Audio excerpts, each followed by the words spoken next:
तीसरे का पार्ट 1 दिख रहा है 6 रुपये 30 पैसे, यानी 6.30 रुपये एंड 16 रुपये 80 पैसे, ठीक है, ये दिया है। अब इसको सिंपलेस्ट फॉर्म में करना है, तो सिंपलेस्ट फॉर्म में करने का तरीका होता है कि हमें इस रुपये पैसे, इसका मतलब ये यूनिट दिया है, इससे हमसे कोई मतलब नहीं है, लेकिन इसको हमें सेम यूनिट में बनाना। तो ये तो रुपया है, ये भी रुपया है, रेशियो सेम है, तो कोई दिक्कत नहीं है। अब एक चीज़ देखिए, अगर सेम डिजिट पे डेसिमल हो, सेम डिजिट पे डेसिमल हो तो उसे उड़ा दीजिए, ऐसे ही हटा दीजिए, कहानी खत्म इसकी। अब बच गया हमारे पास 630 और इधर रेशियो हो गया 1680, डेसिमल हट गया। अब 0 है तो 0 से 0 खत्म करिए, बात समझ में, 0 0। अब बच गया 63168, 0 0 खत्म हो गया। अब इसको डिवाइड करना, आप एचसीएफ मेथड भी लगा सकते हैं जैसा मैंने बताया था, लेकिन ये छोटा थोड़ा दिख रहा है सर, 7 नमा 63, ठीक है, 7 नमा 63, 7 से कट रहा है, ये भी कट रहा है, 7 दूना 14, 7 चौके 28, बिल्कुल आराम से काट लीजिए, कोई दिक्कत नहीं। 7 नमा 63, 7 से कट जाएगा, 7 दूना के 14 बच गया, 2 7 चौका 28, सर ये भी कट रहा है, देखिए 3 से कट रहा है, 3 3 जा 9, 3 8 जा 24, तो 3 रेशियो 8, ये बिल्कुल सिंपलेस्ट फॉर्म है, क्योंकि इससे छोटा बनाना इम्पॉसिबल है, बिकॉज ये प्राइम नंबर हो गया, तो अब इससे छोटा नहीं बना सकता है। आप चाहें तो इन दोनों को पहले डेसिमल हटा लीजिए। देखिए डेसिमल हटाने का तरीका है, क्योंकि दोनों सेम डिजिट पे था, अगर सेम डिजिट पे नहीं होता तो उसकी अलग प्रॉपर्टी है, मैं इसके जस्ट इंट्रोडक्शन वाले पार्ट में बता चुका हूं, उसको आप जरूर जाके देख लीजिए, ठीक है। आई बटन पे लिंक मैंने बता दिया है, पहले मिल जाएगा आपको। तो ये 3 रेशियो। दूसरा देख लेते हैं, अब ध्यान से देखिए, इधर वीक्स लिखा है 3 वीक्स और इधर डेज लिखा है। अब बताइए, अगर मैं बोलूं कि 1 दिन और मैं बोलूं 1 सप्ताह, दोनों में अंतर होता है ना, 1 दिन का मतलब 1 ही दिन, लेकिन 1 सप्ताह का मतलब 7 दिन हो गए। तो सबसे पहले दोनों को बराबर करना पड़ेगा, यूनिट बराबर करनी पड़ेगी, तभी अनुपात निकलेगा, ठीक है। तो इसका मतलब होता है कि 3 वीक्स 30 डेज। हमने बताया है कि सबसे आसान काम होता है, देखिए इसको वीक्स में बनाया जा सकता है, बिल्कुल आसान काम होता है कि बड़े को छोटा बना दो। सप्ताह बड़ा होता है, दिन छोटा होता है, 1 सप्ताह में 7 दिन होता है, तो सप्ताह को दिन बना लो। अब बताओ 1 सप्ताह में 1 वीक में कितने दिन, 7 डेज, सर ठीक है। 2 वीक्स में सर 14 डेज, सर 2 से मल्टीप्लाई कर ले, 7 से, 7 2 जा 14। 3 वीक्स में सर 7 3 जा 21 डेज। बताइए यहां तक कोई तकलीफ किसी को, यहां तक कोई तकलीफ नहीं होनी चाहिए। 3 वीक्स में 21 डेज, यानी वीक्स को डेज में कन्वर्ट करना है, 7 से मल्टीप्लाई। अगर मैं बोल दूं कि यहाँ 40 सप्ताह में कितने दिन होते हैं, तो आप कहना सर 7 से मल्टीप्लाई कर लीजिए, 280 दिन होते हैं, कहानी खत्म। तो उसी तरह इसको हम दिन में बनाएंगे, तो 3 वीक्स है तो 3 7 जा 21 डेज हो जाएगा, और ये कितना हो जाएगा, 30 डेज होगा। कोई दिक्कत यहाँ तक नहीं। अब देखिए आराम से कट जाएगा, 3 से कट जाएगा। अब इसको मैं डिवाइड कर लेता हूँ, इसको मैं मिटा लेता हूँ, ठीक है, ठीक, खत्म कहानी। 3 से डिवाइड कर लो, क्योंकि 3 से 3 7 21, 3 दाम में 30, तो 7 रेशियो 10, 7 रेशियो 10, खत्म कहानी। 7 रेशियो 10, यहाँ तक बात समझ में आई क्या? हमें क्या करना है ना, आसान तरीका ढूंढना है। क्वेश्चन को आप एचसीएफ मेथड से भी कर सकते हैं, हमेशा चेंज करने का मतलब है कि दोनों सेम यूनिट, यहाँ वीक तो यहाँ भी वीक, यहाँ डेज तो यहाँ भी डे, तो डे को डे में, मतलब वीक को डे बनाने में थोड़ा सा दिक्कत आएगा, है ना। दोनों जगह डे है तो ठीक है, बड़े को छोटा बना लीजिए। अब चलते हैं आगे, तीसरा और चौथा पार्ट देखते हैं। तो चलिए क्वेश्चन में थर्ड देखते हैं। थर्ड में क्या दिया है, 3 मीटर 5 सेंटीमीटर एंड 35 सेंटीमीटर। बात देखिए यहाँ पे मीटर सेंटीमीटर दोनों, यहाँ सिर्फ सेंटीमीटर है, रेशियो के इधर उधर। तो ये छोटा है, ये बड़ा है, तो बड़े वाले को छोटा में करना। तो ये मीटर है, ये सेंटीमीटर, तो ये तो पहले से ही सेंटीमीटर, ये मीटर है, तो 3 मीटर को हम चेंज कर लेंगे सेंटीमीटर में और इसको प्लस कर लेंगे, क्योंकि एक ही टर्म है, तो इनको एक बनाना पड़ेगा। तो अभी हमने बताया था ना कि 1 मीटर में 100 सेंटीमीटर, 2 मीटर में 200 सेंटीमीटर, तो 3 मीटर में 300 सेंटीमीटर, तो इतने में 300 सेंटीमीटर आएगा और 5 सेंटीमीटर इसी में है।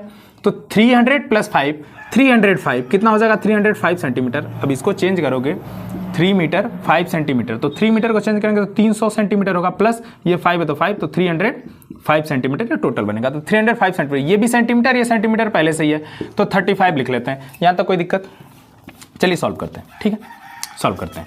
अब ये 5 से तो आराम से कट जाएगा, 5 से बिल्कुल आराम से कट जाएगा, ठीक है, कट रहा है, देखिए 5 से कट रहा है, 5 7 35, 5 से कट जाएगा, 5 6 30, 5 1 5।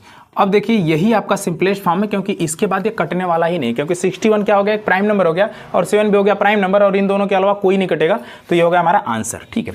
आगे चलते हैं, ये मिनट में दिया है, ये घंटा और मिनट में दिया है। तो हमने बताया बड़े वाले को छोटे के पास लेके जाओ, बड़े आराम से लेके चले जाओगे। ये 48 मिनट लिखा है, इसको 48 लिख लेते हैं, कोई दिक्कत की बात नहीं है, ठीक है। अब यहाँ 2 घंटे 40 मिनट लिखा है, ये मिनट है, ये भी मिनट है, लेकिन ये आवर में, तो इसको चेंज करेंगे, इसको चेंज करके इसको प्लस कर लेंगे। 1 घंटे में कितने मिनट? 60 मिनट। 2 घंटे में कितने मिनट सर? 120 मिनट। 120 में 40 जोड़ देंगे तो 160 मिनट। टोटल कितने हो जाएंगे? 160 मिनट। बात समझ में आई क्या? देखो 2 घंटे है ना, तो 2 घंटे को 60 से गुणा करो तो कितना हो जाएगा? 120 मिनट। आप प्लस में ये 40 दिया हुआ है पहले से, तो हो जाएगा 160। कितना हो जाएगा? 160। तो 48 और 160। आप बताओ ये कौन से नंबर से कट रहा है? ये सर 2 से भी कट रहा है, सर 4 से भी कट रहा है, 8 से भी कट रहा है, किसी से भी काट लो, ठीक है। 12 से भी कट रहा है तो 8 से ही काट लो। 8 से काटोगे तो 8 से 48, 8 से काटो 8 दूना के 16, 20। फिर कट रहा है, देखो 2 से कट रहा है, 2 3 6 और 2 दाम है 20। तो 3:10 इसका परफेक्ट आंसर बने, क्योंकि इसके बाद इसको डिवाइड नहीं किया जा सकता है। बात समझ में आई क्या? बिल्कुल। चले आगे, चलिए ठीक है। अगला देख लेते हैं, तो अगला देख लेते हैं क्वेश्चन में 3rd का 5वां 6ठा पार्ट, ठीक है। तो अब देखिए यहाँ पे लीटर है या मिलीलीटर है, बात को समझिए। हमने कहा कि बड़े वाले को छोटा बनाना है, ये छोटा होता है, ये बड़ा होता है, लीटर बड़ा होता है, मिलीलीटर छोटा होता है ना। तो 1 लीटर में 1000 मिलीलीटर कितने होते हैं? 1000 मिलीलीटर होते हैं। आपको इतना याद रखना पड़ेगा, ठीक है। 1 लीटर में 1000, तो ये मिलीलीटर हो गया, और इधर पहले से मिलीलीटर है तो इसको चेंज ही नहीं करना है। ये किससे कटेगा सर? 5 से काट लीजिए। 5 7 35, 5 से काटिए, 5 दूना के 10, तो ये आ गया 200:7। इसको चेंज नहीं कर सकते, यही आंसर है आपका, ठीक है। क्योंकि ये 7 है, 7 के टेबल में 200 बिल्कुल नहीं आएगा, तो इसका मतलब इसको कोई डिवाइड नहीं कर सकता, तो ये आपका आंसर है। अगली बार चलते हैं इधर, तो ये देखिए 4 kg, इधर की दिया है 2 kg, लेकिन 500 g। अगर ये नहीं होता, अगर ये 500 नहीं होता तो आराम से काट देते हैं हम, 2 1 2 2 2 4, लेकिन ये जुड़ गया इसमें। अब हम क्या करेंगे? यहाँ kg है तो यहाँ kg बनाएंगे। सर मुश्किल आएगा, 2.5 आ जाएगा, तो पॉइंट आ जाएगा, तो आपके लिए और समस्या हो जाएगी कि सर पॉइंट वाले को सॉल्व करना तो और दिक्कत होता है। तो हम क्या करेंगे ना, सबको ग्राम में कन्वर्ट कर लेते हैं। किस में कर लेते हैं? ग्राम में। तो 1 किलोग्राम में 1000 ग्राम, 2 किलोग्राम में 2000 ग्राम, 3 किलोग्राम में 3000 ग्राम, तो 4 लिखा है तो 4000 ग्राम हो जाएगा। कितना हो जाएगा? 4000 ग्राम रेशियो। अब ये देखिए 2 किलोग्राम है और ये 500 ग्राम है, तो अभी हमने बताया 2 किलोग्राम में 2000 ग्राम अब प्लस 500, तो 2000 प्लस 500 2500, कितना हो जाएंगे? 2500, 2500 ग्राम। बताओ ये भी ग्राम चेंज हो गया। बात समझ में आई क्या? बिल्कुल आसान लैंग्वेज में समझो ना यार, समझने का तरीका होता है। इसको चेंज करोगे ग्राम में तो 2000 आएगा, प्लस में 500 करोगे तो 2500, 2500 हो गया ग्राम में। अब देखो हमने बताया था अभी कि जीरो जितना दिख रहा है लास्ट में काट दो, एंडिंग जीरो काटना होता है, बीच वाले को नहीं कि सर बीच वाले को उड़ा दें।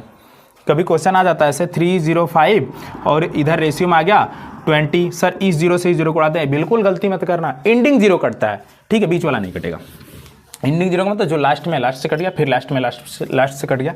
अब इधर हो गया 40, इधर कितना आ गया 40, इधर कितना आ गया 25। इसको काट लेते हैं, 5 से काटो, 5 5 25, 5 8 40, तो 8:5 इसका करेक्ट आंसर है। 8:5 इसका करेक्ट आंसर है। समझ में आया बात? चले आगे। बिल्कुल, अरे हंसते रहो मुस्कुराते रहो बेटा, पढ़ाई कर लो बड़े आराम से, ठीक है।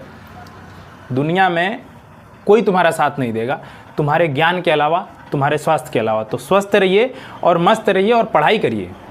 कभी किसी को वक्त मत देना दोस्त, अगर किसी को वक्त दे रहे हो ना तो तुम्हारे वक्त की कीमत नहीं समझेगा। तो इसलिए जितना भी वर्क करना है पढ़ाई कर लो, संघर्ष कर लो, बिल्कुल किसी से कोई मतलब मत रखो। अपने काम को इतने अच्छे तरीके से, बारीकी तरीके से करो कि एक दिन अगर दुनिया में तुम कुछ भी ना कर पाओ ना तो तुम्हें लगे कि मैंने बहुत कुछ हासिल कर लिया है। ये तुम्हें लगना चाहिए। कहीं भी स्टैंड होकर के जी खा लोगे तुम, कोई दिक्कत नहीं आएगी। तो अपने फोकस को बिल्कुल धुंधला मत होने दो, पढ़ाई को करते रहो, कंटिन्यू करते रहो। अपने वक्त को बिल्कुल बर्बाद मत करो, किसी के लिए मत बर्बाद करो। तुम्हारे वक्त की कीमत कोई नहीं समझेगा। अभी जहाँ भी थे, जैसे बर्बाद कर लिए, कोई फ़र्क नहीं है। अभी जागो और अभी से लग जाओ और आज के बाद वादा करो कि अपना कीमती